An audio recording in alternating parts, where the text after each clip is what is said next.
सच्चो सतराम। कृपया इस चैनल को सब्सक्राइब करें और बेल आइकन को प्रेस करना ना भूलें। धन्यवाद।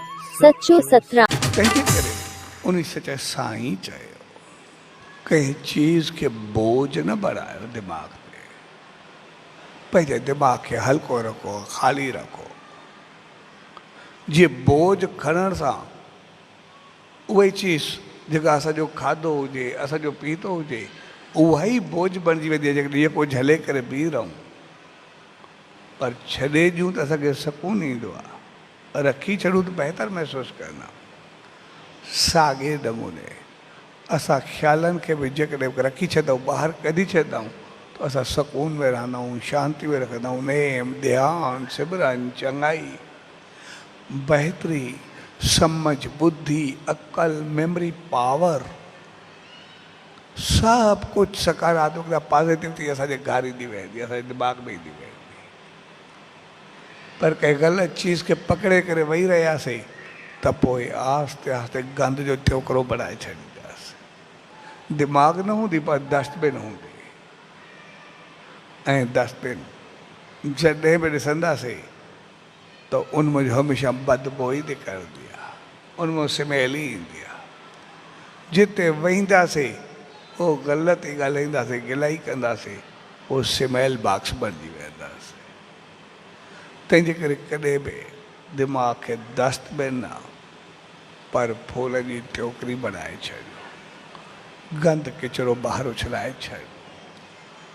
छा जे प्यार भरे मौक़े ते पर सभु गॾु थिया, उन मौक़े ते उन सचे साईं जा उहे वचन जंहिं उन अशांत खे चयो ऐं उन शीश झुकाए आसीस वरिती, ऐं पोइ उनजी नेम ध्यानु शुरू कयो त वरी उनजी ज़िंदगी में कॾहिं कोई शिकायत न आई, पर हू एतिरो सुकून ऐं शांती में हूंदो जे सभु उन आनंद को सलाह वठंदा, सभु उनजी बहितरी जा गुण ॻाईंदा,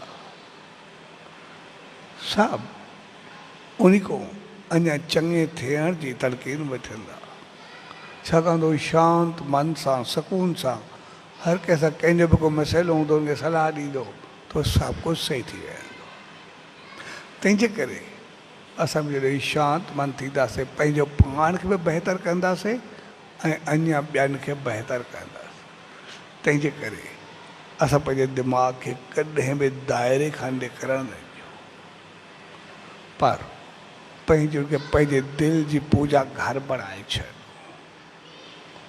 त जीअं असांजी दिलि में उन मालिक जी रहमत रहे, वास रहे, ऐं असां सदाई उनजे ध्यानु सां पंहिंजे दिमाग़ खे सदाई हरियो भरियो ऐं आबाद रखूं। सॼे प्यार भरे अवसर ते उन सचे सतगुरु दर, उन ईश्वर दर इहा ई अल्तजा अरदास ऐं वेनिती त पाण सभिनी खे अहिड़ी सुमत ऐं रहमत बख़्शे जो सदाई उनजे नाम, ध्यानु, सिमरन सां जुड़ी करे असां सभु ॿियनि वीचारनि खे ॿाहिरि कढी पंहिंजो पाण खे सुकून ऐं शांती सां मालिक जे ध्यानु सां भरे अहिड़ा बहितर थियूं जे सभु कुझु पॉज़िटिव हुजे, हर चीज़ चङी हुजे, असां पाण बि बहितर हुजूं ऐं सभु सां बहितर व्यवहार कंदे उन मालिक जी रहमत खे पायूं।